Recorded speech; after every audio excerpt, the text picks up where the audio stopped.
Good evening, one and all, and welcome to another edition of the Full-Time Sports Network's KopTalk. We seem to have one missing, lads.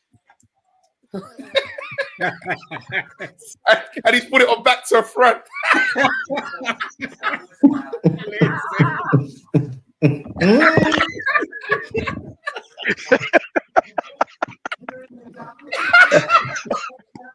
He tried to do a swift one and messed it up.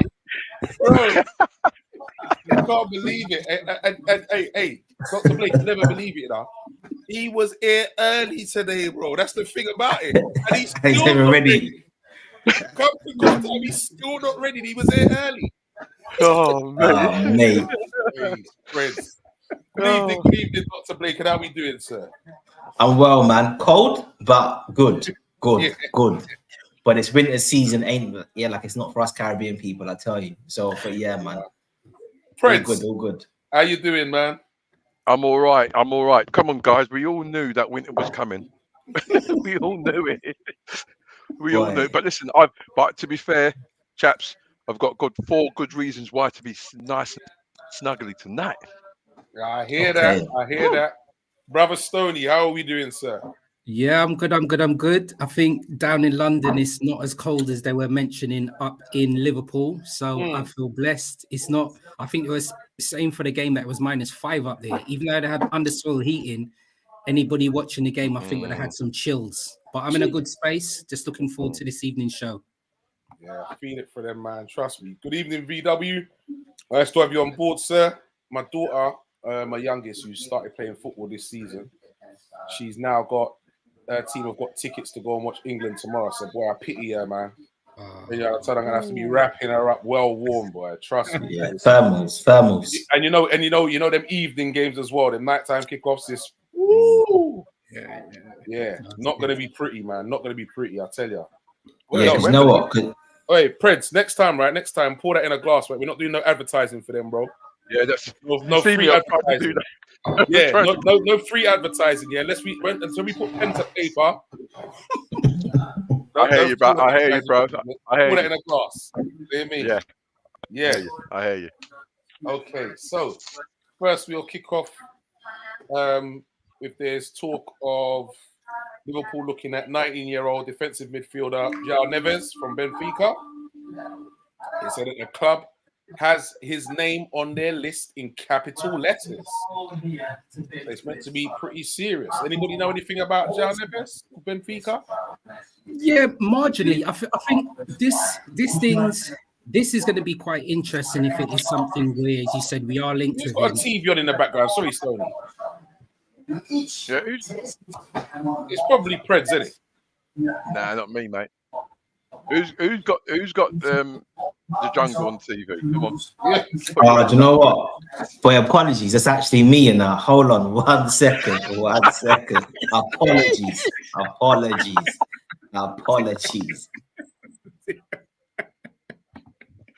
Yeah, that sounded like the jungle to me, boy. That is the best. That is definitely the best. Don't worry, I got that on record, man. I'll watch that later. What was I gonna say? Nah, apologies, because obviously normally, there's no headphones in it, so I guess it's quiet down here. But now obviously the headphones, so yeah, there's a bit of background noise. But listen. Right. Stoney, sorry, João Neves. Yeah, sorry, I was gonna mention on this. I mean, it's still early doors. We haven't got the transfer window opening up yet, but Neves is the same age as Stefan. Yeah, plays in the same position as Stefan. Mm-hmm. He does have more first team games for Benfica than Stefan, and I think he's also featured for the national team as well. So that will be interesting. Yeah, he's played 3 games for the national team at the moment. So I'm not saying that we don't need to improve the depth of our squad. I think that's something that Liverpool are always looking to do. But we're going to be bringing in a player that's got a lot of the same attributes as a player that we already have at the club. So that would be my only question mark around that acquisition. I know he's got a long-term contract at Benfica, but look, they sell, they buy at good prices and they sell. We've recently bought Darwin Núñez there. So I think if we were in a position of purchasing one of their teenagers, we'd probably have to pay a hefty price for him. But yeah, my only question mark would be him coming in to replace somebody that we already have in our squad.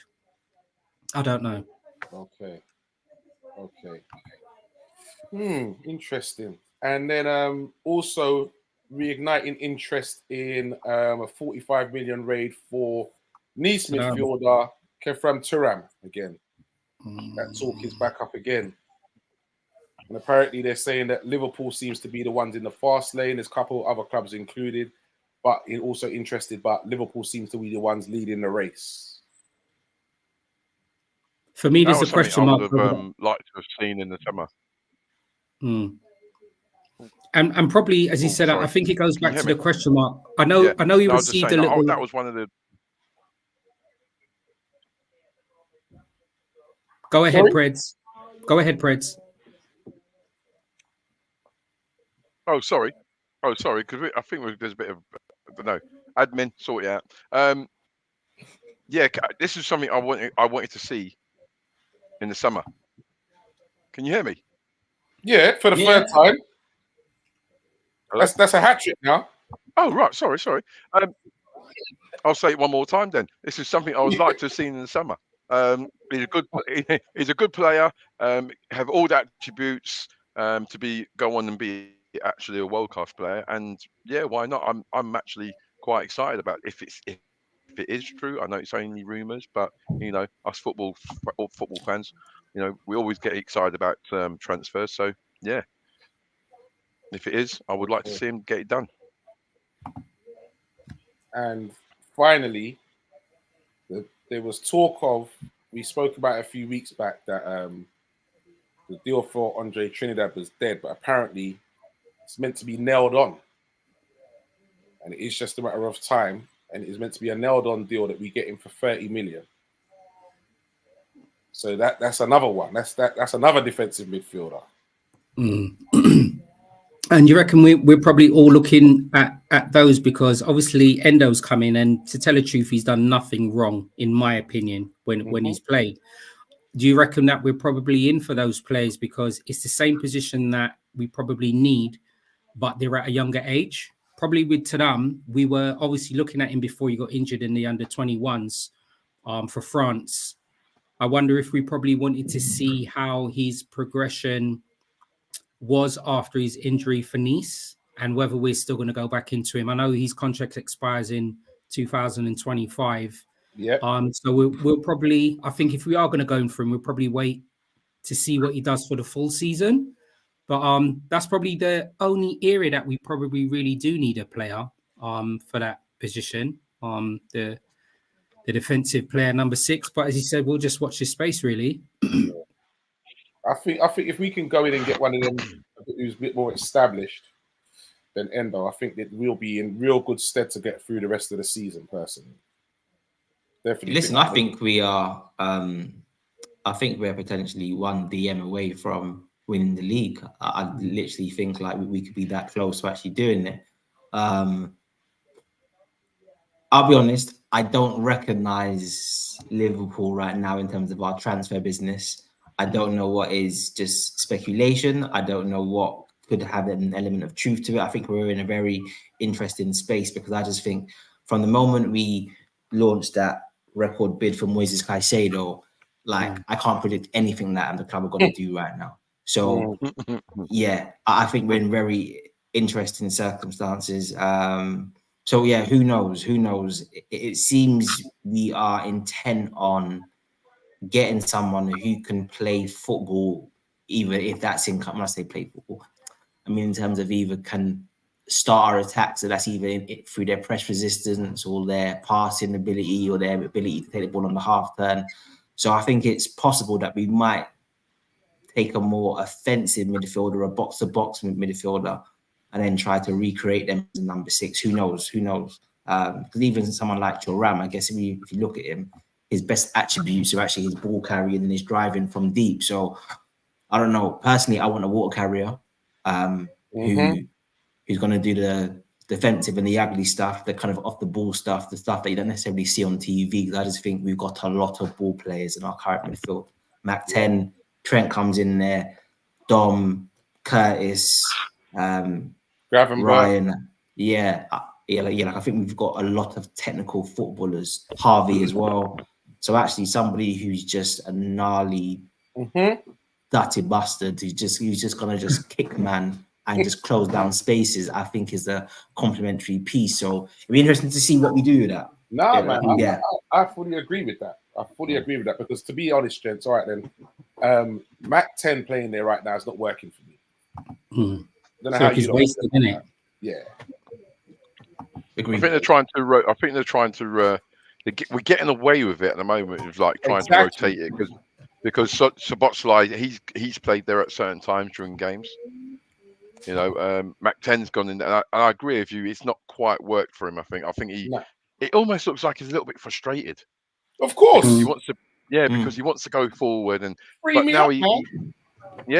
but like he's at Liverpool Football Club, and at the moment he has played there internationally. Yeah. As well, and he's got experience there, so it's not like he can't play there. I'm like you. Something's not quite right. Yeah, maybe right. maybe it's. I know what you're saying, Prince, right? But you know what? So he's played there. You know what? Yeah, I'm a footballer. I'm helping out my team, whatever, and I've played there. That's because of maybe suspensions, injuries, whatever. I've played there, but that's not my position. I'm at my everyday job, not my club, and I want to be doing what I want to do every. You understand? Week in, week out. That's not where I need to be playing. Yeah, but football's evolved in regards to managers are looking for players who can not just play one position either as a number 10. Managers want players who can actually play, who are adaptable and can play in a multiple of positions. And that's what I think Liverpool. That's where I think Liverpool are driving at, because you know Szoboszlai can do that if he needed to. I think Gravenberch could be able to do that as a number 4. So, in modern day football, you have to be adaptable, and you have to be able to play in multiple positions. Yeah, there's no denying that. There's no denying, but yes, right. So I have to be able to play in those multiple positions, but that's like I said, as cover because of injury or suspension. But ideally, you should be looking to play me in my most effective position. Now, surely all 4 of us on here are agreeing that that's not his most effective position. We all 4 can't be wrong.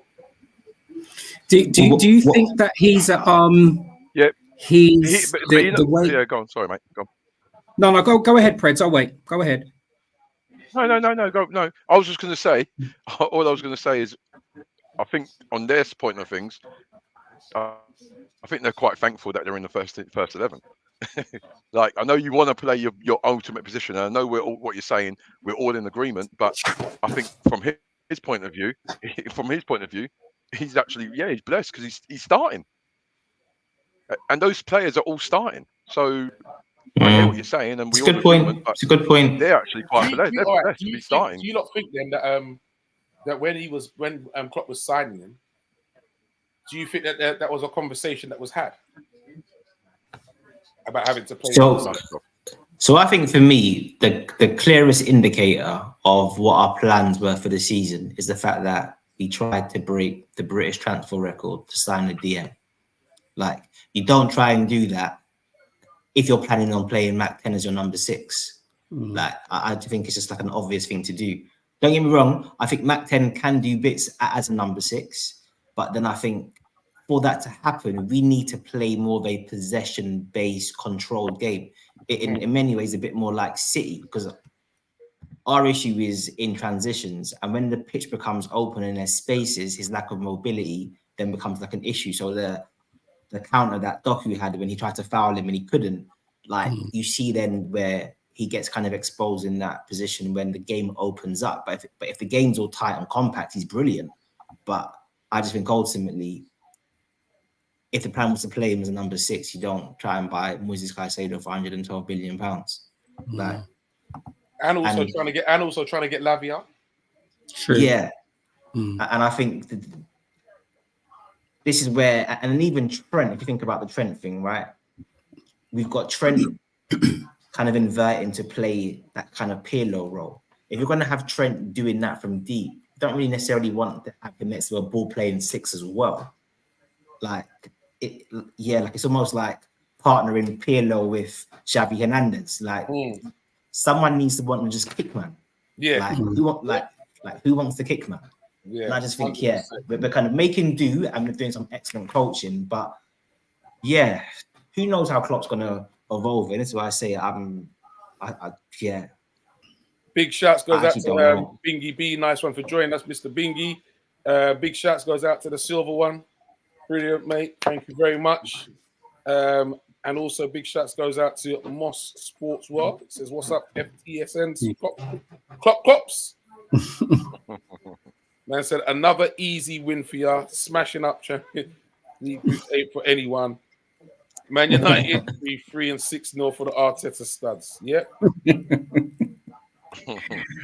Mr. Thought of the Day, good evening to you as well, sir. Thank you very much. Do remember, peoples, hit that like, that share, and that subscribe as well. Okay, so we will crack off with, first and foremost, we have to rewind a bit and go back to that big game that was Liverpool and City last week. So, first and foremost, gentlemen, what would be your team's score, overall team score? Just scores. I don't want to know why yet. Just what was your team's score out of 10? It's an 8 for me. 8, okay. Preds. I'd say I'd go 8.5. So I'm not talking about tonight. Yeah, I'm talking about last week. Yeah. Yeah, I know. Okay, I'm just checking. Stoney. Yeah, I know. I think our mirror image, Dr. Blake can go for 8. Okay. All right. So, first and foremost, Dr. Blake, you started us off. You tell me why you gave that team an 8, a solid 8. It wasn't even in dispute. Yeah, to be fair, I would have even kind of thought about going higher. And I guess what I really liked about it was the fact that City away has become our hardest game of the season. We're playing the occasion one, and we're also playing against a very, very, very good team as well. Well, the best team in the world right now. So I think the context of the game, when you then factor in the fact that it happened after the international break, like we had key players who were playing South American football, so they were jet lagged. So I think when you factor in that as well, for me, it was a really good performance. But what I particularly liked about it was the fact that we've had games this season where individuals have played incredibly well, but the teams lacked a little bit. Whereas I thought the reason why I liked Saturday so much was, for me, it was the opposite of that. I think we had key individual players who were actually quite below par, like the front three, bar Nunes, and he's disappointed a little bit. I thought Mo was quite, I wouldn't say poor, but was disappointing. Jota disappointing. Curtis struggled. Dom wasn't his normal self. So I think we had a lot of key players who struggled. But why I give it so high is because when you need players just composure, grit, fight for the shirt, fight for one another, keep following the manager's instructions, don't let the actual pressure get you. It'd be easy for us to have just gone long on a few occasions, but we tried to continue playing from the back. Alisson struggling, but we're still playing from the back. Mo not holding up the ball. Mo not really getting much change from Ake, but we're still playing from the back. And then I think you see then that pays off with the goal that we scored and the fact that they nearly score and we play football. And I just think the fact that we just showed adversity and courage and bravery to keep on playing the ball and doing what the manager wanted, for me, that's why I rate it so high. It was one of the performances where, don't get me wrong, it wasn't silky. It wasn't our best on the ball performance, but I think in terms of just what we showed as a club, a team, for me, it was, I super enjoyed it. Okay, Prince? I gave 8.5, just going on the back of Dr. Blake, just a good, hard, solid team performance. And teams are not going to go to. We all know go to Etihad. It's a really hard game. And look, for us to come back and draw the game away from home shows really good character, and it shows that the team are starting to blend. The spirit's developing, You know, even like Matip in the first half, like driving through, breaking through lines, you know. And I hear about the big players not turning it on, but in all fairness, you have to then give Man City a bit of plaudits because they kept them quiet. You know, kept them quiet. And then what we don't want to rely on just one person. We want to rely on the team and someone within the team to come up and you know, come up and score. And Trent was that one. And we could have went on. We could have. Do you think we could have won it? I don't know. We don't settle for draws, do we? So, end of the day, it was a good team performance, gritty, and against Man City, who are starting to build momentum. That's a very, very good result. Okay, Stoney. Yeah. Just really mirror image what Dr. Blake and Preds has said as well about the performance. And over recent years, what we have not been able to get in terms of results at the Etihad. I thought what was quite interesting in this game was Pep not actually making any substitutions at all. I think if you look back at their subs bench, I think they had one offensive player on their bench, Oscar Bob, who I don't think has actually featured too much in their squad, and actually two goalkeepers. So they actually didn't actually make any substitutions in the whole of that game. We can probably look at it two ways. The first of which could be that Pep was actually happy with his squad and first team selection as well. And also knowing that if he did manage to make any subs, that there may have been a drop-off in their own performance. What was quite interesting for me in this game was the fact that Akanji actually played in midfield alongside Rodri. That was quite interesting. I know prior to Stones being injured, whereas we played, Trent is on the right-hand side and he plays inverted in midfield. What Man City had been doing is that Stones was in the centre-back and played in midfield. They actually did that with Akanji this game. And I think that's the first time Pep has actually done that. So that was actually quite interesting to see how he tweaked it. I thought Doku had a really good game against us.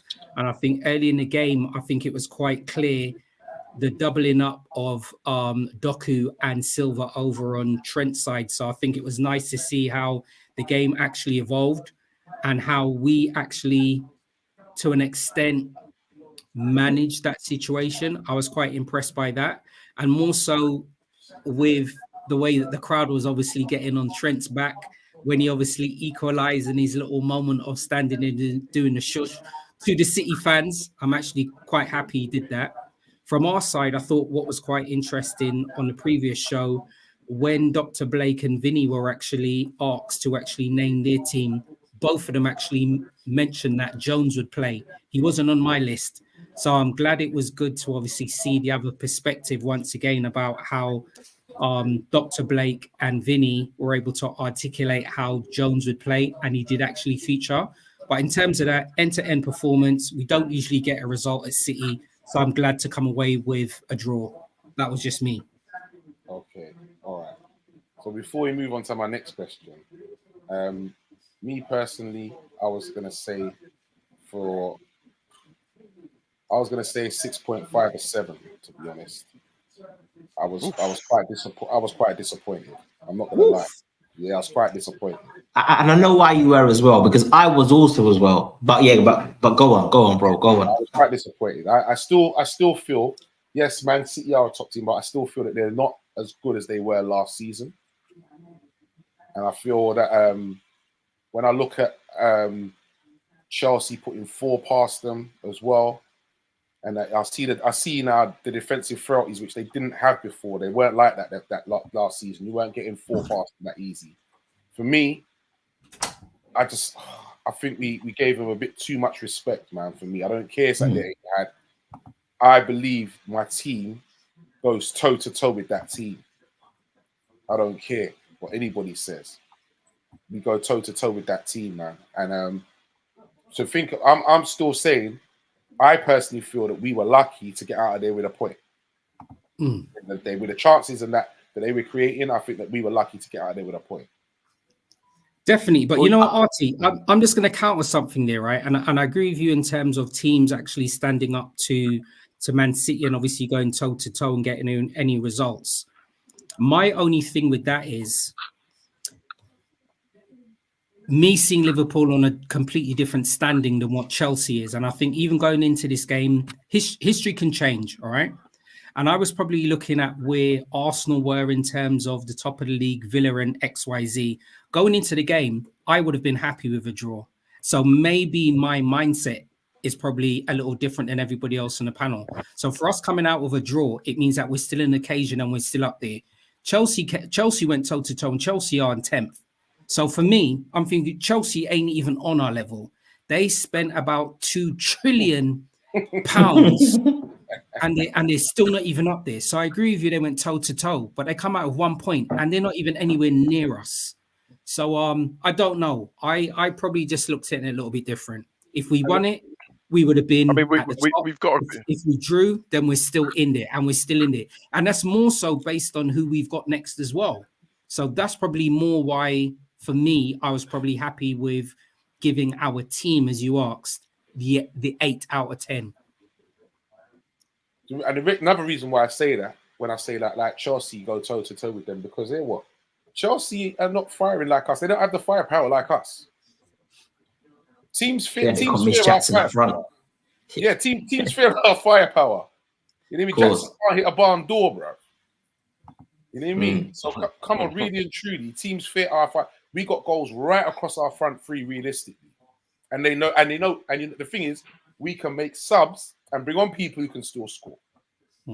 Yeah, and they know this. Yeah, but it always comes down to another fact that, you know, if you're going to go and get a result from Man City, keeper has to be on top form, and Alisson was on top form. Like, I mean, he's made a couple of shanks, but listen, we know goalkeeping at the moment when football has evolved, they want goalkeepers to pass the ball, so we have to accept that sometimes they're going to do the odd loose pass. But other than that, his saves were unbelievable, which kept us in the game. So your keeper's got to be on point. So that was on. And I hear what you're saying, that would go toe to toe, but they play the box and they played it really, really well in the midfield. Really well. They did. And you know what I mean? And tactically, like, you know, they had a lot of the ball, which is to be expected. And but the game against Chelsea, their game against Chelsea is one of those freak games. It was, the conditions was nuts. It was just, they were away from home. Chelsea, you don't know what Chelsea's going to turn up. So for me, going to City and getting a draw is a great result, because when you're up there and you go to those teams, you have to come away with something. The silver one says, I tell you what, chaps, our team's results against City this season, and as long as both Arsenal and Liverpool continue to do their thing, our game head-to-head on the 23rd of December is going to be fire. And that's the point. And like what Preds was saying as well, I think the result fine for me, this is just me, yeah. I'm happy with the 1-1 because what we got Fulham and Sheffield Wednesday next. I'm confident that we're going to get 2 wins from that. So we're still going to be fine. And as you said, then we play Woolwich Wanderers on whatever. We play Arsenal on we played them on the 23rd of December. That sounds like some game that's happening in the park with a couple old men walking their dog. You know? And then we do what we have to do. They're originally from South London. So, you know, we'll do what we have to do. We'll get Arteta getting quite upset and making unsavory comments about VAR and what his team should have got. As he does. And then we just enjoy the festive period. So it's onwards and upwards, really. Okay. Yeah, and I think for me as well, like there's 2 fixtures which I think emotionally we find difficult. And that's at Man U and at Man City. Because there's been times where we've played Man U and they've been poor. But it's almost like it takes us to score the first goal and then we settle and then we play our football. And I just think with Man City, we play the occasion. And I just think individually, like we had a number of players who struggled, but it was things like the fact that Kostas, who struggled quite a lot recently, he was very good. Matip, who's been in and out, and there was like, you know, reasonable debate. Should he be playing? Should he be not? It was the fact that like it was the unsung heroes who turned up in our most difficult moment. And I think this is what I really liked about it, the fact that for me, it showed our team spirit. And I just think we know we've got quality. We know Diaz can fire. We know Darwin can cause chaos. We know Mo's world class, one of the best players in the world. Like, there's so many things that we know that we can improve on from a footballing perspective. But there were questions around our mentality. Did we still want it? Is there still that sense of leadership in the dressing room? Can we just overcome adversity? And I just think the questions, like the questions that we answered on Saturday, I think will go a very long way to, I guess, making sure that we have a very good season. So yeah, there was just things that I just don't think people would assume that we've got that we showed on Saturday. And I think that's why I particularly liked it. But yeah, Artie, I completely agree. I think to myself, go for these Brez, like Kanji, Walker, like these guys aren't that good. Like Ruben Diaz, like put man on their back, kill them. But I just think we didn't do that, which was disappointed. Yeah, we didn't. But I feel like at Anfield, it's a straight bruck up. Like, yeah. But didn't we all goes out to Mr. R&B, Mr. Tabrice? He's logged in, logged on, and the silver one says, "Oi, fighting talk." Yeah, too right, mate. Too right. Bring it on. Bring it on. All right. So quickly, before I'm going to do a quick, before I do player watch, and then we have to move on to the other game because time is already running. I'm going to ask one more question on that, and I know that this is going to give us some more content again. I know you guys, man. I love it. Right.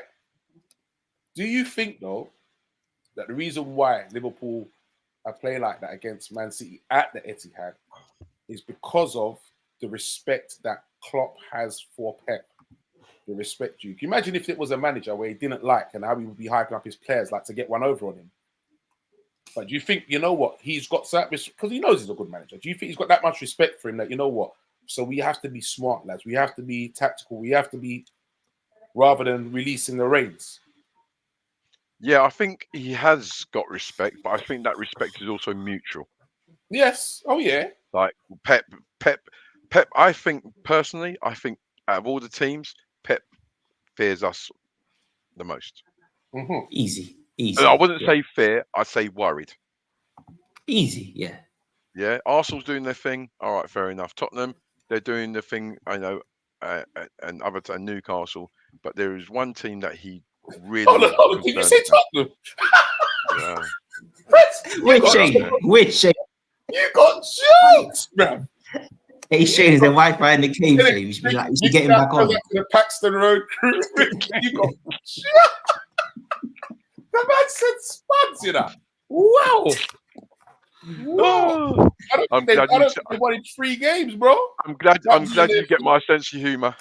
Oh, unless their thing is losing, then yeah, you're right. Yeah, they're losing. But no, I think Klopp's right to respect them because they're a good team. But I don't think he goes out there. He's gone in there and said, "Right, we need to get one over them." It's kind of like, look, we need to stand up and be brave and go out and play our game. And some players responded, some players maybe didn't. But collectively, as a team, you know, we got something out of the game, which is most important. I hear what you're saying about going forward and going after them, but for me, City's one of those teams that can, if you've exposed yourself, they're one of the teams that can go and hurt you.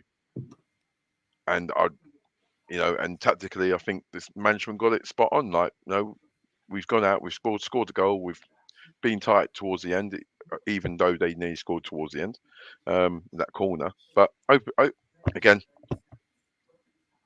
right to have respect. But and the other thing, I don't think Klopp's like that. I hope he's not like that anyway. Okay. All right. So we're gonna go player watch. You've got a player each. I'm gonna start with Dr. Blake, and for the City game, player watch for you, Darwin Núñez. Darwin. He's your boy. So I think he was not easily. I think he was the most lively one out of the front 3. Did disappoint in the sense that I don't think he really caused their centre-backs as much problems as what he should have. Wasn't clinical, had a couple of half chances. Obviously like the header from the Mo cross, and then When there Szoboszlai was put him through. Yeah. Now, with the Szoboszlai one, why I won't be overly critical of Darwin for that is because I just think last week we kind of spoke about how the coaching team have really worked on slowing him down, making him a bit more less reactive, less instinctive, thinking about what he's doing. And I just think with that chance, once he doesn't take it on his left foot to open it up, I then think he's then almost going through the process of not trying to rush what he needs to do, and in not rushing it, he then takes too much time and he gets tackled. So I guess like I won't fault him for trying to implement what the coaching staff are trying to make him do. Disappointing overall performance to me because he didn't kind of leave his imprint on the game, but I think at the same time it was a encouraging performance. I just think I'll probably give him 6.5 out of 10. Okay. All right. Stoney. Phil Jones. Curtis Jones, sorry. Phil Jones. And I was just gonna ask you, Mr. Host, what's in your cup, sir? Yes. Is it a hot drink or a cold drink? I'm trying to hydrate. Water. Well, I think going back to what I was saying before, on last week's show when we were discussing who we thought Liverpool's lineup was going to be, Curtis Jones wasn't even on my radar. I think it was good that he had the opportunity to actually play starting against Man City for a series of reasons. One in which it was that Klopp clearly has seen or believes in his development. Big game, we all know, starting against him. So him starting in the midfield with Mac 10 and Dominic was quite important. I didn't think he was able to impose himself on the game. But on reflection, as he said, I managed to watch the game afterwards. So from Man City's side of it, Doku had a really good game on the other side. So I think for me, it was the first time that I was able to actually see how well Dominic is actually able to play defensively. And I was quite impressed the way that he was actually able to support Trent on that side. And on the other side of it, I thought it was quite impressive to see how Curtis Jones was able to support Tsimikas defensively up against Foden. So I think for me, I will probably give Curtis Jones a 7. Still developing. Yeah, definitely. For me, I'd give him a 7 because I was able to see him defensively, and I've never seen him play that side of his game before. So I would have given him a 7. And I think in terms of the way that Klopp and the coaching staff was probably asked for him to play, I think he was able to execute that at a high percentage. So I was impressed with him. I would have given him a 7. Okay. Prince, Allison. World class. Showed it in the big games. He shanked a couple, but hey, listen, he made amends for the first one. The second one, which led to the goal, incidentally. I'm not actually too critical of Ali because he's tried to set us off. What I am going to be critical of is when who got the ball? What's his name? Ake. When Ake got the ball, did you see how easy it was to shrug off? Who was it? Szoboszlai and he didn't shrug off nobody. Just danced between them. Dance between them. That's what I mean. Like he Yeah. literally just danced between them, and then was able to then feed it into Haaland, who then put it in the one place that Ali won't get the ball. So I'm not actually critical of Ali. I'm critical of the players who didn't do enough to stop him getting in the box.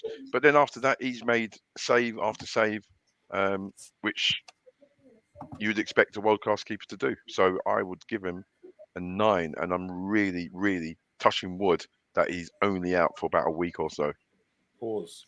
All right. Because a week or two, so I give him a 9 for me. All right. Then one more quick thing then before we move on from this game. Was there a foul on Allison with a Kanji? Yes. Yeah. For me, it was a clear foul. Stoney? Clear. Football's changed. I didn't think there was anything wrong with it personally. Okay. Oh, mate, he was all over his back, mate. Okay. Let's not exaggerate, Chris. Let's not exaggerate. Football's We'll go changed. Yeah. I've said it. I've said it on previous shows. All right. If we were in Waitrose shopping and somebody bumped into us, we would not fall down like that. We wouldn't. For some unknown reason. No, see, this is where it's true. For some unknown reason, when we put on football boots and a kit, right? Ali must be over 6 foot. For some unknown reason, when players put on a football kit and boots, the slightest touch, they fall down. I don't Okay, let me put it more personally, what it was for me, what I would say was a foul was when he's got his hands up to catch the ball, Akanji has held on to his left arm, and that stopped him from being able to catch the ball. That's impeded him from catching the ball. That's a contact sport. It's a contact sport. That's not, but you can't hold a guy's arm down if he's trying to catch the ball. But he did. Players need to. No, come on. You can't hold a guy's arm down and expect that not to be a foul. Can someone give Stoney that wooden spoon so we can keep stirring? Yeah, definitely. Yeah, I'm with you. I'm with you. I just think if his head had hit Ali or his shoulder had hit Ali, if a part of his body that is involved with the game had actually hit Ali, fair enough. But his arm has no bearing on the game. Thank you very much. As an alpha player, yeah, like his arm has got no bearing on the game. Like if it touches his arm, then it's handball. So I just think if he's done that, then yeah. So but I do see Prej's point. It was a little bit. It wasn't strong contact, but at the same time, I just think it was just a foul. Well, listen. In that situation, would you rather your goalkeeper be nice and strong, or feel the touch, go for the ball? It's going to be a foul. He's been clever. Yeah, it was a foul to me. It was a foul. Bingy says, "I think the occasion got to some of our players as they're new. It's new to them, basically." He's saying. I think so. Silver one says, I'm going to disagree with that. Has a new name, Ang L. What players? Just can you just bring back up Bingy's comment, please, RT? Right. I'm unsure about that, and the reason why I say that is in terms of our players that would have been fielded against Man City, right?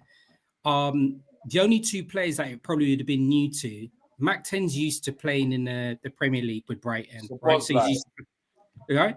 But even so, then we're only looking at one player, and that would have been Dominic. So even if that was new to Dominic is a international, a captain at that international. So I know he would have come from a different league, but he would have played up against international players as well. So if we're saying some of the players that have been new to, you're looking at one player, and Dominic ain't a grassroots player. He's an elite player. So I would probably question that. Bingy, I'm being provocative on purpose, by the way, right?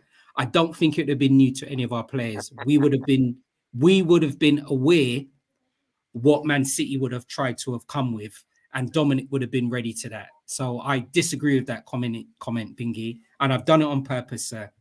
Come back again, Bingy. Come back again, Bingy. Come on, Bingy. All right. We want a response, Bingy. We move on, gentlemen. We move on. Got a point, and we move on, gentlemen. So we move on to tonight's game, Europa League. Seal that qualification now, gentlemen. Make sure that we get that top spot. First and foremost, I think there was a lot of poor finishing, man, today. Or not even poor finishing. Sorry, bad decision making in the last third of the pitch. Because I expect us to get like with what I saw, we should have easily got 6+ tonight, easily. So I agree with that. In all fairness, man. I'm going to let you guys do this and analyze the game because I didn't see it tonight. Yeah, so. We know. You're watching it now. We know, man. Don't worry. We know, man. We know. Standard procedure. We know, man. We know what happens on the field. But yeah, I make you right because I think if that's a Premier League game, certain players make different decisions. 100. I think 100. We were complacent. 100%, yeah. And I think I did kind of think about this a few weeks back in a sense of this is the first season in what 5 years that we haven't played Champions League football. So almost like this tournament at this stage, it's almost like the League Cup where we're rotating the team. Everyone knows it's a rotated team. And unfortunately, we're used to playing elite competition in the Champions League during midweek. And I just think it's almost human nature for me that the players would potentially drop their levels a little bit because they know simply they are just overwhelmingly a lot better than these teams. And time Allison's not playing games, he's being rotated. We're making eight or nine changes. Whereas typically in the Champions League, we might make 2 or 3 changes, but essentially it's the same team playing over and over again normally.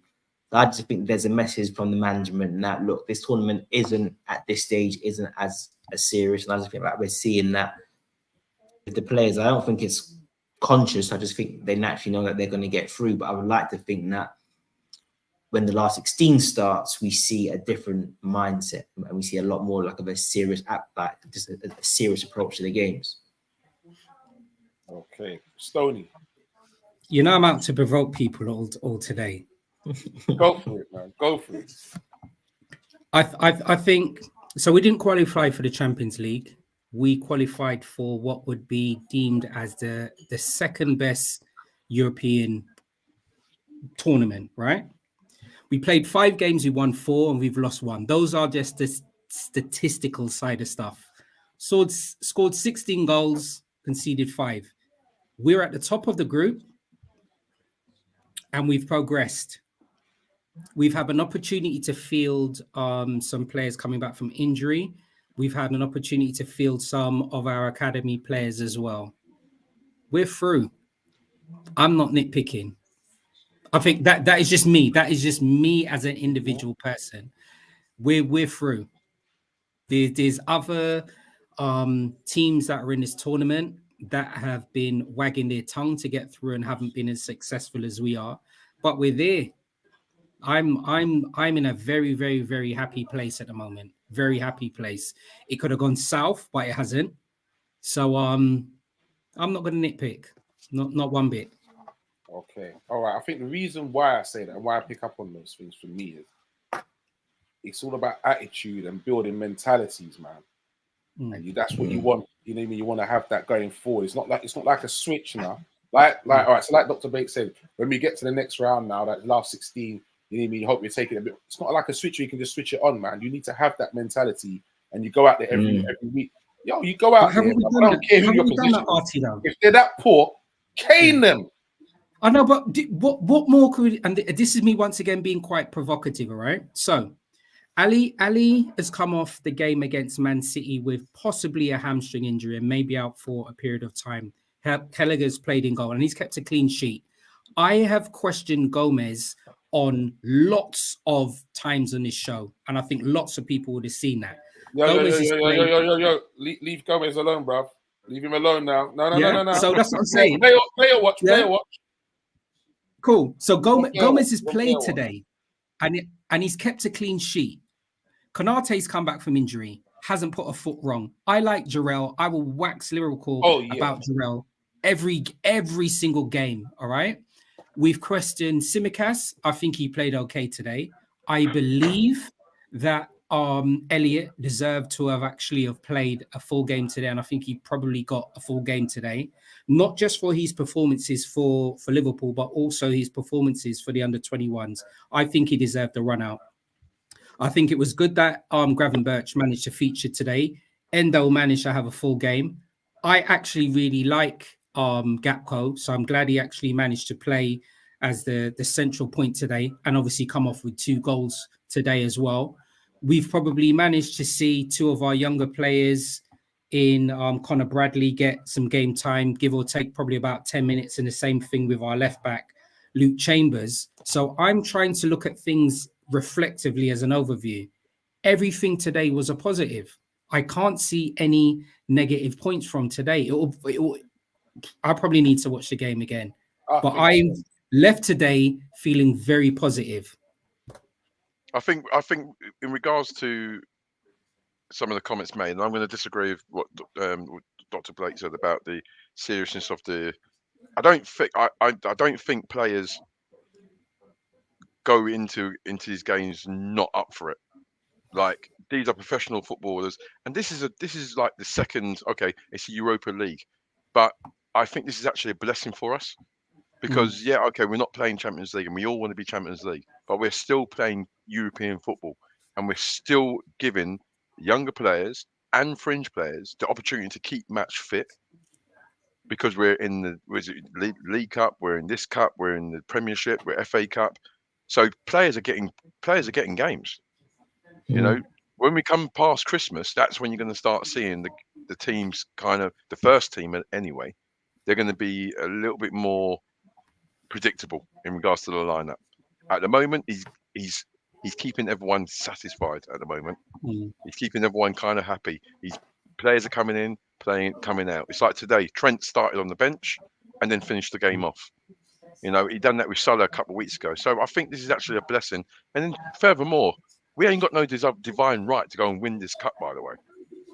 We've got to go out and play, you know, and it's already been shown that whatever team we're playing against, if the team on their day turn up, it isn't possible we can lose a game. So I'd agree with Stoney and say, like, tonight was all positives. All positives. We've kept a clean sheet, 4 goals. Players have come back to get a bit more fitness. You know, players are, you know, who haven't played in a couple of weeks have been involved. So all positives. All positives because they're a mess. That's why you can say that, bro. Who's a mess? But Archie, we're still in the conversation, though. You got to beat the team in front of you. Yeah, but you got to beat. If them boys there could finish their dinner, bro, we would have been in trouble. Archie, what more could we have wanted, though? You're talking about Kelleher making saves. Why is Kelleher having to make them saves against LASK, bro? Archie, we kept a clean sheet. Yeah, but teams are gonna. Because they're mess. Yeah, but teams are going to attack us. Teams are going to. That's a game of. That's what football is. Of course. They attack, we attack. No, they defend, we defend. We gave them chances, bro. We opened like the Red Sea. Like Moses still kept a clean sheet. Man was running in. Just keep it to beat. What kind of nonsense is that? It makes a good point. Don't get me wrong. Yes, we kept the clean sheet, but that was down to their poor finishing as opposed to our good play. And I think that's quite obvious. I just go back to the point that I just think, look, we're used to playing Champions League football. We're used to playing a settled team in the Premier League and the Champions League. Klopp may have changed 2 or 3 players. Now we're making 9 changes, 8 changes. So it's clear that at this point in time, this is a tournament that we're just going to rotate the squad and use to give minutes. So I think in that context, I see it as being quite positive. And I just think, look, when the business part of the tournament starts, then things should be different. And I think, look, you have to look at the financial superiority of the Premier League, the fact that we are a Champions League club. So, yeah, any team that we get in the group stages is going to just be inferior that we can just slap up. And even our previous game where we lost, we were terrible. And then we turn it on and then we basically scored 2 goals in the last, how many minutes? Obviously, the last one wasn't given. But so I just think, yeah, like we're not having to play at full pelt at all, and I just think like the players know that, like we're probably playing. Yeah, but when you're rotating, obviously you're not going to get that rrhythm. Exactly. Like everyone understands the philosophy and the way that we want to play football, but we also have to be realistic in the fact that football players are human beings, and they just can't switch off after playing no minutes or lack of minutes for a couple of weeks and then come into a game and we expect him to go, right, go on, you know, go and get a 10 out of 10 performance. It's not going to happen like that. And players have to get used. Players are being rotated and it's not great, but ultimately they're playing. So they have to justify them playing on that particular game. You're right. There has been some games that some players haven't done good enough in those sort of games where they need to. This is their opportunity to actually put a marker down and say, right, Gaffer, I'm getting my opportunity here. I need to show up well here to give me an opportunity to show up against the Premiership teams. So the onus is on the players to actually come in and do a job. they're professional players. They train every day. But I do also get that with the rotation, the rhythm's not going to be the best. I completely agree with that, Brett. Completely agree with that. Absolutely, completely agree. And I just think, look, like the fact is, we are progressing. Like, we've topped our group. We're giving squad players opportunity to bed into the club, the team, to learn our systems, whilst being able to rotate and keep some players fresh for the Premier League. So for me, yeah, like it's a win-win, definitely. Because if you think about it, there was a stage prior to his injury where Van Dijk always had to play. If it was because it's just his importance, the injury record of our other centre-backs, Van Dijk could play Premier League, Champions League, FA Cup, and even a League Cup seasons ago, we said to start. And I was just like, bloody hell. Whereas now we can just, like, man's in the stands, resting. Kwanzaa, go and do your thing. I'll be back for the Premier League game. So I think this is what I'm liking about it. Like, we're able to rest and rotate players. Dom clearly looked for me a bit jaded against City. So then, like today, Dom, rest. So yeah, I quite like it from the fact that it means that we can keep quite a strong team for the Premier League. So win-win for me. Yeah, don't get it wrong. I'm happy that other players are getting game time. I'm happy, and I'm used to that now. Since this competition started, I've seen what Klopp's been doing. I'm used to it. I'm liking it. I want to see these guys get game time. I want to see these guys play, and I want to keep having a look and see if they're really about it. And you know what? I'm watching, and like Stoney said, for one player for me, definitely, I think he's going to have a massive future. It's Kwanzaa. Definitely, 100% for me. I'm liking the boy's start, his confidence on the ball, everything. I'm liking it. I'm saying, yeah, this boy is going to go far, man. Definitely. I would like. Did he play right back today? Nah, he played centre half. He played centre half, didn't he? Yeah. Centre half. Yeah. Centre half. Yeah. So yeah, man, and him and Kanate played in the middle at the back. Okay, no. I was just looking at the Gomez right and Tsimikas left. Okay, fair. Yeah. Sounds bad. And I think with Kwanzaa, right to hit the bar. Yeah, and I think with Kwanzaa as well, it's almost like he seems to perform irrespective of who he's playing with at the back. I seen him play Matic play well, Gomez play well. He just plays well. But you got to remember though, he's doing this every day. He's playing with VVD and training and with Matip and Kanate. They're all playing together. So at some point they all kind of know each other's game. But if you look at today's substitutions and you look at it, it's like, Salah played an hour, got his goal, come off. Trent come on, and he's given. I like it because then now Trent's got some, he's ready for Saturday. Salah, he's done his hour, he's ready for Saturday.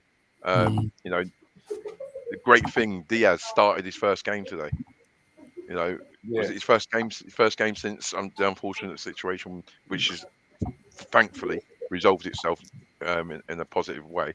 That's his first start. So yeah, I like it. And he scored.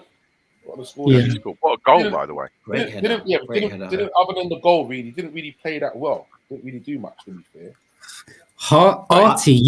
Artie's just been Hold on. He's right. Hold on a minute. Was he not the one who went clear through and decided to stop and and pass it? Light a fag, have a chill. Man's in the Balotelli. I'm telling you, bro. Like I don't know. I didn't understand it. Like, what was the pause about, bro? It's just put his foot for it, isn't it? Yeah, and then I swear his dad come out and man's being released and all that, and obviously it's a terrible thing that's happened for the family. But then man's come out and man's talking about, I want to thank Porto and I want to thank Liverpool, and hopefully my son can play for Barcelona and fulfill his dream and all that. I'm like, hold on a minute, Ruben. No. Man's taking us for some kind of like stepping stone. Like, hell no. When I saw that, I was like, Diaz, you can take your dad, and if you see LFC like as a stepping stone, then step, rude boy, innit? I was like, big man. Do you know what? Dr. Blake, from being kidnapped, like you're talking about, thank you Porto and thank you Liverpool, and Barcelona is going to be like his dream club. Nah. And bring his family over.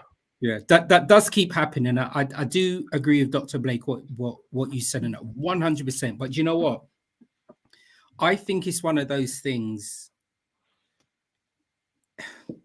It shouldn't be said, and I agree with you, Dr. Blake. But you know, some South American players see. We'll just give an example: players within England being a stepping stone before they go to Europe and Barcelona. Hopefully, he will see that is not always a holy grail. And the only reason why I say that is Coutinho example, right?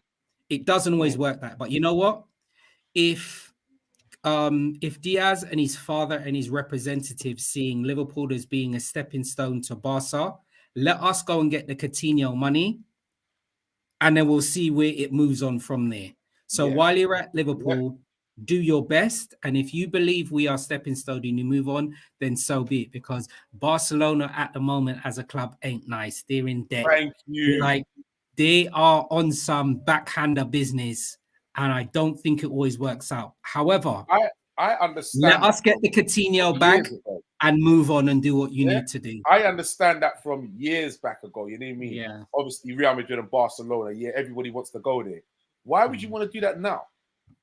Exactly. Barcelona ain't making no Champions League finals again. You get me? What? That's not the place to go, bro. Yeah.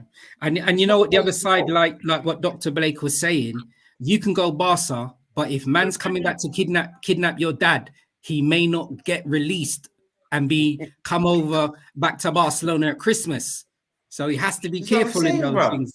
Like, and look, I can imagine maybe what he was trying to communicate, Diaz's perhaps isn't how it came across. But I just feel like, rude boy, I get it. You've just been kidnapped, very traumatic time back for the family and all that.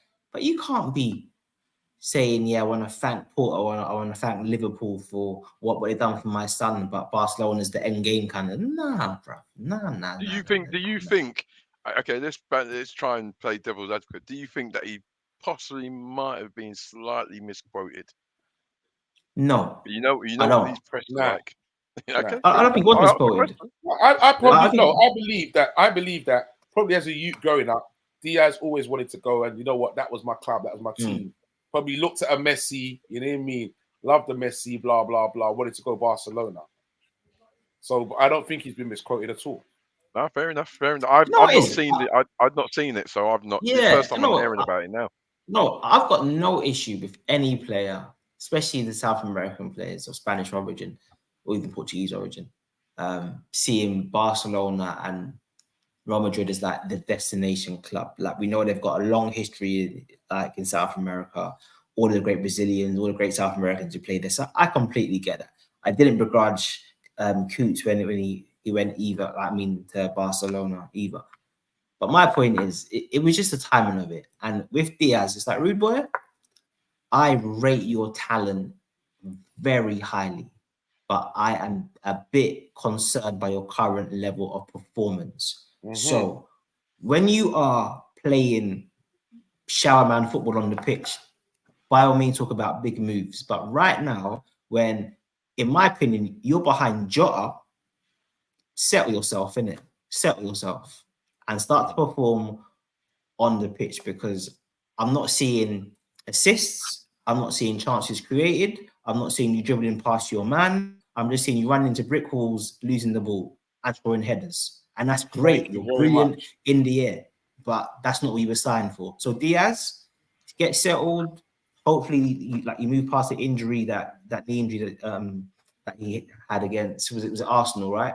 But I need to see you perform on the pitch now. That's what I'm looking at. Another question though is, can we really hold the player responsible for something someone else, even though it's his old man? And I know what you're saying, but can we really hold Diaz responsible for a comment that his dad has made?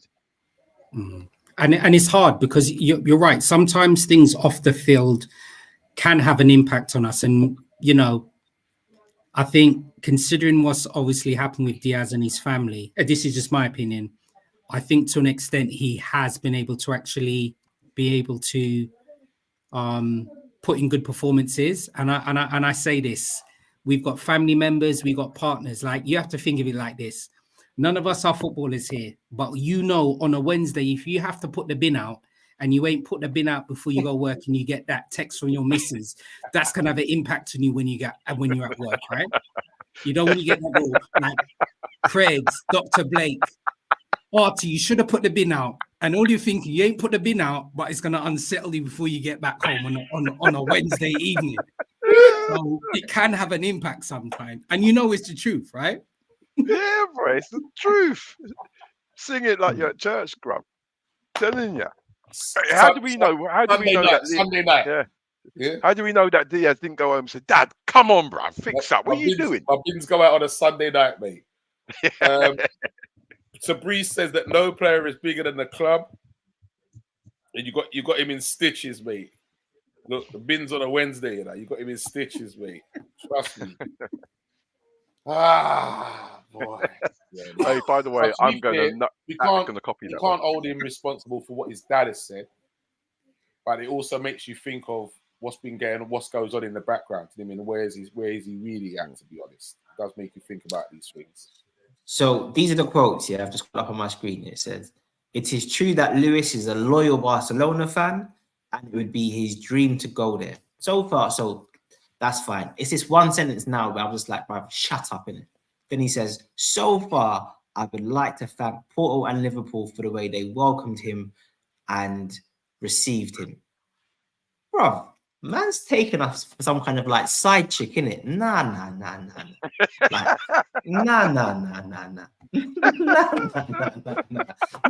Dr. Blake, I tell you, the only thing that I'm comforted with this. If any of the quotes are sincere, I think we have to look at it like this. I think Diaz he's 26, right? So even if he has another 2 years with us, I think I'm confident that his value would have increased. So if it is something where himself, his parents, and his agents do have a side eye on Barca, all I would be comforted with his performances increase, his value increases, and if he does move on, I'm confident that Liverpool will get a good fee for him and we'll have another player to replace him. That's the only thing that I'm comforted. Yeah, with. we'll definitely get good fee for him, 100%. Easy, 100%. Top dollar. And to be fair, look, I don't want to sell Diaz, but I just want him to fix up on the pitch and start performing. And I want his dad to stop trying to handle us like we're some kind of side chick from Tinder or something like that. Because fam, like, you can't be saying that. Like, thank you. Let me make a call back to my Colombian brethren and my Colombian connect. Yeah. Like, for real. Yeah. Bingy says, if I'm a baller, she can't ever talk to me about bins.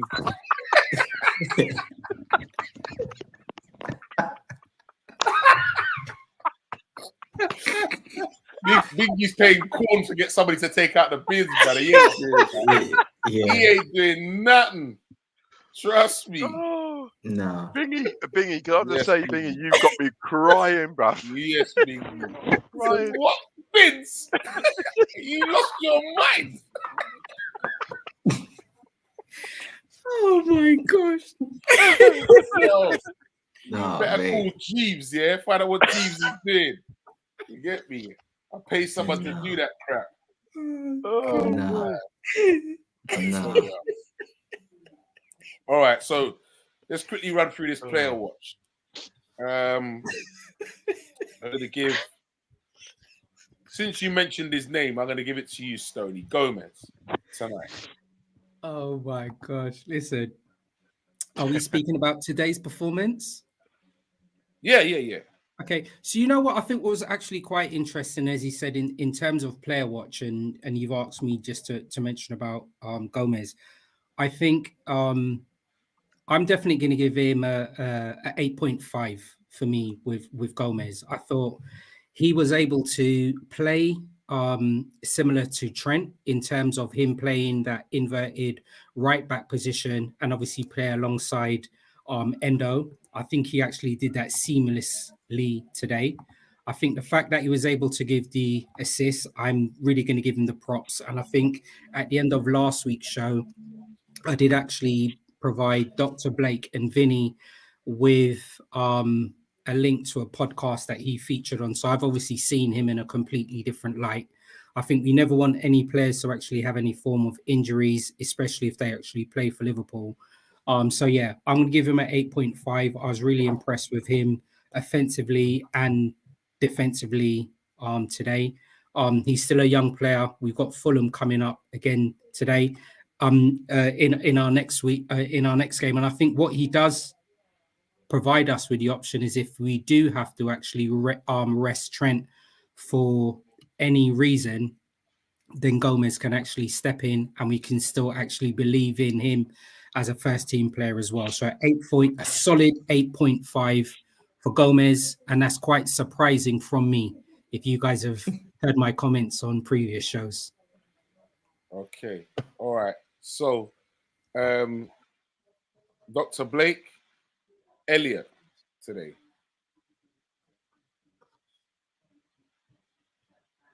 Sorry, can you say that again? Apologies. Oh, Elliot.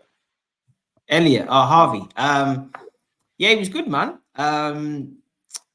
Busy, industrious, link play, worked hard.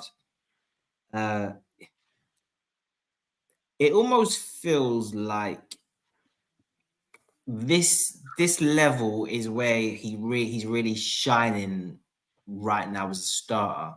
And it doesn't mean that he's not good enough for the Premier League or for the Champions League, but it does feel like when you see him like in the League Cup or in this competition, he literally looks like one of the best players on the pitch. Yeah, I just think he is developing nicely. This season, he seems a bit stronger. There seems to be like a bit more power in his game. And then we know that he's got wonderful game intelligence, vision, touch, awareness. And I just think, yeah, as he grows in confidence in himself and he gets more of a defined role in the team, I think we're going to see him kind of like continue to improve. So for me today, I think a solid 8. I think Harvey, one of these players, I think when he plays well, the team plays well because of just the way he moves around the ball and he keeps the ball moving. So yeah, I was really impressed with Harvey today. Okay. All right. And then one more, which the both of you can comment on because obviously Preds didn't see it. One more. Endo. Like I said, I watched a couple of the highlights. I've watched the highlights. It didn't really feature too much in it, so I couldn't really answer. Bro, are your headphones working, bro? Who, me? Yeah. Yeah. Hold on. Bro, it's hard. I think it was nice. You know what? This guy comes for me every week, you know. But why do you think I have a week? Why do you think I have to have a week off? Brother, I said, Stoney and Dr. Blake, you can both comment on this because Preds didn't see the game. And then you answered the question, when you break it down like that, yeah, you're right. Yeah, okay, I'll step aside. Yo, Making trouble. Take them headphones back to the Sunday market, man. Western International, bro. I think firstly it was really nice. I think firstly it was really nice to actually see, and I say this in a respectful way, I think it was really nice to actually see Endo actually get through a game without receiving a yellow card. I think firstly that has to be a positive for me. So yeah, he played the number 6 really nice. I think what was really nice as well, we were able to actually see him playing a position that allows Harvey Elliott to actually move from the right-hand side of midfield to actually play on the left-hand side of midfield. And I think seeing Harvey being able to play in the same position for Liverpool and England is a plus. So yeah, Endo had a really good game today. He played a steady game. I probably would have given him probably about an 8 today. And that's me probably pushing it. But as you said, look, it was the opposition we played against. It was the team that Klopp decided to field. So I was happy with him as well. So salute to you, Mr. Endo. You get 8 from me. Okay. Right. So that there is reasons why I asked that about Hendo, because my thoughts are going forward. If we can get that ideal, that like Doctor says, you know what I mean, that kick up, that rugged brother there, who just gets to release Dominic and Matt 10 going forward, I think we'll be nasty. I think we'll be horrible. If we've got that somebody there to sweep it up in front of that back four, that's all. You know what? Just get the ball and give it to them. Basically, get the ball, give it further up the pitch to Matt 10 and Dom. I think it's a wrap, to be honest. And I think it really will be peak times. I still think Endo's still probably adjusting to the pace of the Premiership. Yeah. And I think that's one of the things. And I said, you know, one of the first comments I was mentioning about the yellow cards. He is an experienced person. He's captain of Japan. He's a seasoned professional, obviously, and he's shown that playing for Germany, as you said, internationally. But we have to be mindful. And there's been other games, I think even the game that he played for us, not Man City, but prior to that, he can come on even when he comes in as a sub. My guy's getting a yellow card within the first 3 minutes. Yeah. That can be a concern. He likes to put his foot in, and I do actually like that. And similar to what Dr. Blake was saying, sometimes we need a midfielder to come in, and he's not afraid to kick a man down. Endo is that guy. He is that guy.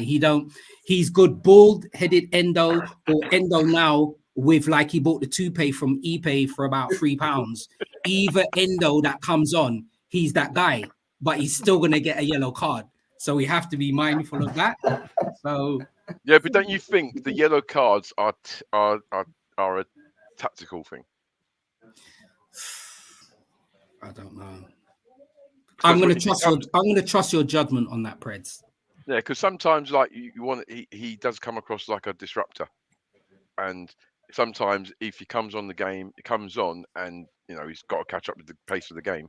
But then there's also times where, if they are on the break, sometimes you might just have to take a yellow card. Yeah. Oh yeah. Yeah. Definitely. No, but you know what?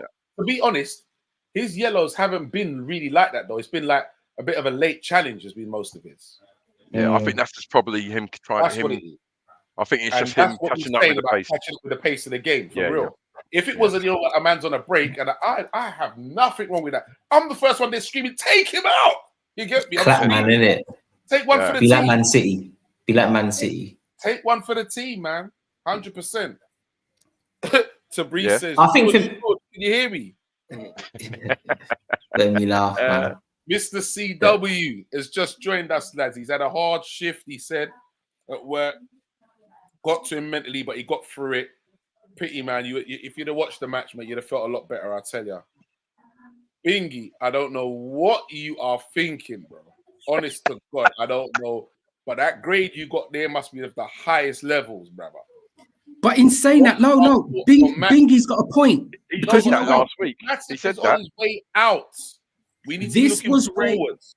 This what Bingy's mentioned was mentioned in either last show or previous shows. But we are looking to the future. Matip is on his way out. Possibly might be his last season. So we look. You know what he can do? I'm not disputing he could do that job because you can see he can play ball. But right now we're talking about the future. So if we've already got one near 30-year-old in there, I don't think we need another one. Matip's ain't got the footwork to go in there. And one of the things that I think we mentioned about Matip possibly playing in that role, if it was, I think that was something that we, as supporters, as Liverpool historians, we would like to have seen that in possibly a pre-season friendly, to have seen him playing in that position. But for him to be able to make that transition during the season in there, I don't think it would be good in Liverpool, and I think it would be unfair on him. And I'm not questioning his footballing IQ. I'm just saying I believe we have midfielders that can play that position, so it would not allow Matip to actually move in there. That's just my opinion on that. Okay, right. So Vinny, VW did bring up something earlier on in the show, and I did say I was going to talk about it, and then he reminded me not too long ago. He's just giving me a reminder, gentlemen. So the butchers at this now. don't forget about Mbappe. Mbappe, we're coming to Liverpool. Well, there is a lot of talk about it, gentlemen, and I was even on Talk Sport. They was talking about how a couple seasons back, Liverpool had tried to negotiate a deal with him while he was in the air.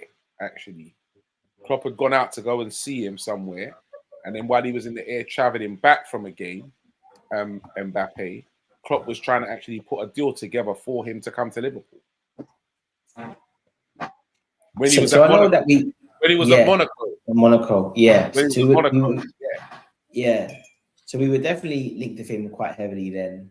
And apparently, so what they're saying is apparently they do actually have a good relationship. Yeah, so his mum's a Liverpool fan and his mum's his agent. So there is something there, and look, he's spoken quite positively about Klopp and Liverpool before as well. It's interesting, right? 6 months ago, I would have said, bruv, I'm not even commenting on Mbappe's Liverpool. I'm not watching Jordan Henderson in my midfield and you ask me about a world-class player of his generation coming to Liverpool and I'm watching Henderson in that midfield. Stop it.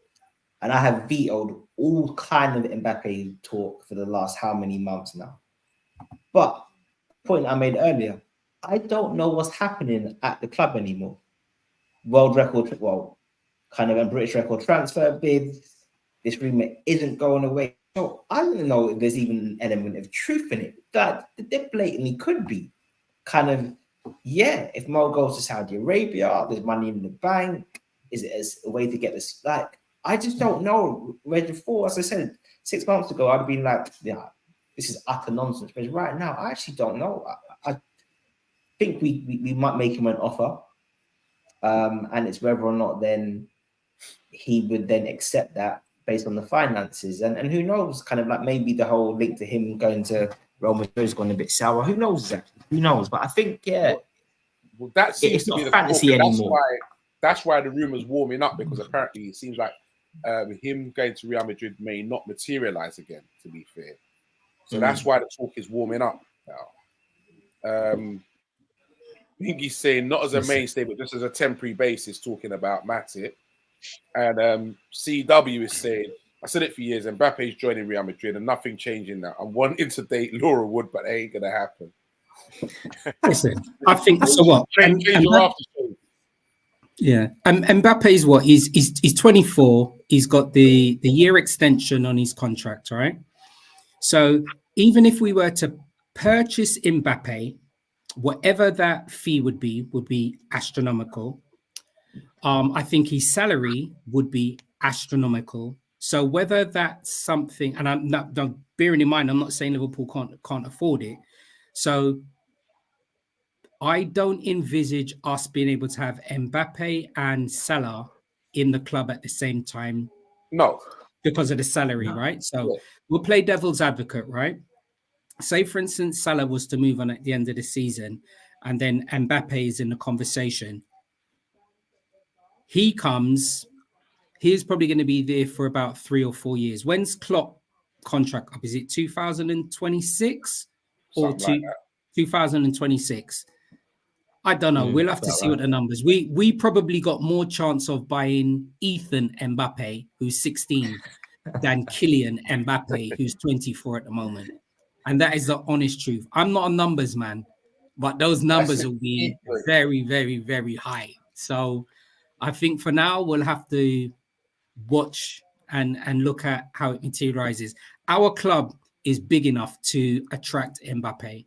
And I go back to what you guys were saying.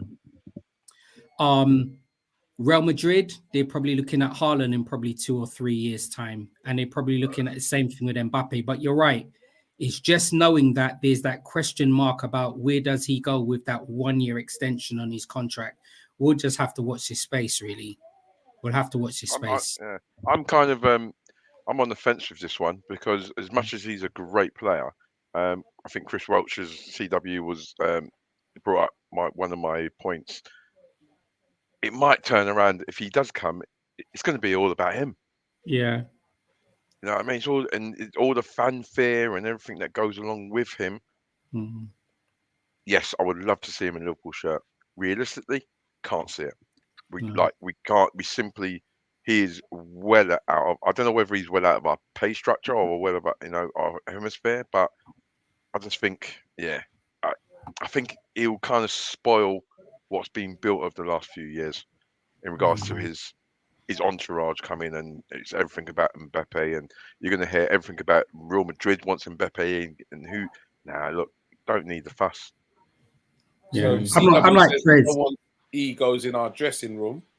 Mm. Vinny He's gonna be then like goes, he's gonna be like a Neymar fanfare. Yeah. Vinny goes on to say he could go to Real Madrid and become a legend, but if he comes to LFC, he becomes a galactic legendary icon. Facts. Vinny's pro this still. Vinny is pro this. Vinny is Yeah. pro this. Mbappe is president of his own fan club. Look, Wow. Vinny. Essentially, Mbappe does more for Madrid than what they'll do for him in terms of legacy. See, yeah, I can see what there we go. Vinny's We're putting there. there. It's all about Mbappe, isn't it? Again, look. And if I he hear comes what to Vinny's us, saying. the exchange is mutual in terms of the benefits for us and him. Vinny's pro this. Listen, Vinny was posting about Mbappe from 6:30 this morning. Yeah, trust me. Like, 6:30. No, actually, I'm lying. Like about 6:38. Like, man, posting about Mbappe. Look, he'll definitely be out of our pay structure, but I guess in theory next season he will be on a free, right? Because this will be his third year, right? So it is feasible, for example, that say we could give him Mo's wages if Mo moves on. And we could give him a massive signing on fee, like something like 60, 70 million pounds to kind of cover some of his wages. Who knows exactly? But I do think stylistically he'd be a brilliant fit for us and would almost like, I guess, replace what Mo does in the team if Mo was to move on. And look, I can see the ego point, especially from the viewpoint that I can see Liverpool being more appealing than Real Madrid because, yeah, he wants a club to make him the project star. He wants it to be all about him, 100. Yeah. His ego is huge. And I think, yeah, at Real Madrid, he's more likely to have to share the limelight with Jude and Vinny Jr. Whereas at Liverpool, we don't necessarily have massive superstars like that. So, yeah, but I don't see it. But who knows, man? Like I said, I didn't see us bidding 110 million pounds for Moises Caicedo. So, like, I just think we're in an unknown space. And FSG, listen, these people are ginnals, isn't it? Just when you think that they're under pressure, they'll launch something like this and they know, boy, we sign Mbappe, we're under no pressure now for the next 10 years. Do you reckon what's the sporting director? Is it George, the German guy, George Schmidt, whatever his name is? Schmacker. Yeah. I mean, the thing is, you're right. The question mark's still out there. Can we really? Our club is big enough. I'm never ever questioning that. Can we attract Mbappe? He can come for the project because look, really, I don't know. You know what? I'm going to leave that. I think RT, that's for another show, and that will actually take up 1 hour and 30 minutes talking about Mbappe. I believe that would actually take that up. So I'm going to leave that right there. We'll work on that. We'll work on that, man. Trust me, we'll definitely work on that one. Okay, gentlemen. I must say it has been a blast once again, man. Brilliant, excellent content, gentlemen. Excellent comments, man. I must say. Yeah, Preds, you hear me? I don't know, man. You hear me? Dodgy headphones. Watching the game. Look, he's not even paying us no attention. Watch you. I'll take that. I'll take that.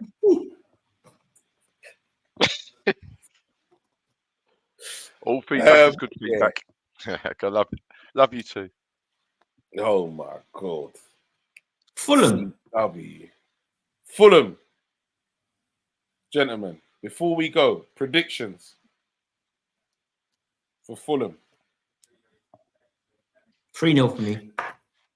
Oh, 3-0. Okay. Stoney, Preds. Are we home or away? We are playing at home. No, we're playing Fulham. No, yeah, we're at home. I'm going to go for 4-0. 4. Yeah. Stoney, who never gets it right. Yeah, 4-0 victory for Liverpool. Oh shit. Chris as well, but No, CW said it as well. 4-0. Yeah, 4-0. 4-0. Yeah, but when CW says it, it's all right. But when Stoney says it, And he says, what he say? FSG trying to sign Mbappe is like trusting Chema Codis to order my takeaway. But you don't see. Oh my! But you know what? Yeah, You know what? no. FSG's coming under a little bit of pressure in stateside at the moment, aren't they? With the Red Are they? Sox. Yeah, Bingy with saying the- 3-0. Okay. Red Sox are saying that the Red Sox fans are saying that FSG are not putting in enough money to attract those big ball players. So Pause. check. So reading between the lines. Okay. Oh yeah, and I guess just very quickly, if they are trying to maximize the value of the club for multitude of reasons, I guess Mbappe does do that. It's one of those it's like doing up like your loft to raise the value of the actual property. Like he does actually do that, man. 100%. 100%. Gosh, I've now convinced myself that we're gonna sign Mbappe. Bloody hell, why Yeah, did I you- don't Why? Watch this space, people. Watch this space. Because Why if it did does you happen, I'll so? tell you what. We'll definitely be on there to tell you about it first and foremost. No, Yeah, let's just sign Kamara from Aston Villa. Yeah, let's just sign a water carrier. Fine, like, we don't need champagne and crystal trying and to- all that. We need a water carrier. Like, Stop trying to convince yourself. You convince yourself about signing Mbappe. Now you're trying to convince yourself out. I'm not buying it. You're getting sucked in. Yeah, I am. Ridiculous. How, I don't Peoples, know. we're going to say good night. God bless. Do remember, keep that like, that share, subscribe. And we will see you next week, everybody. Thank you very much, gentlemen. It's been a blast.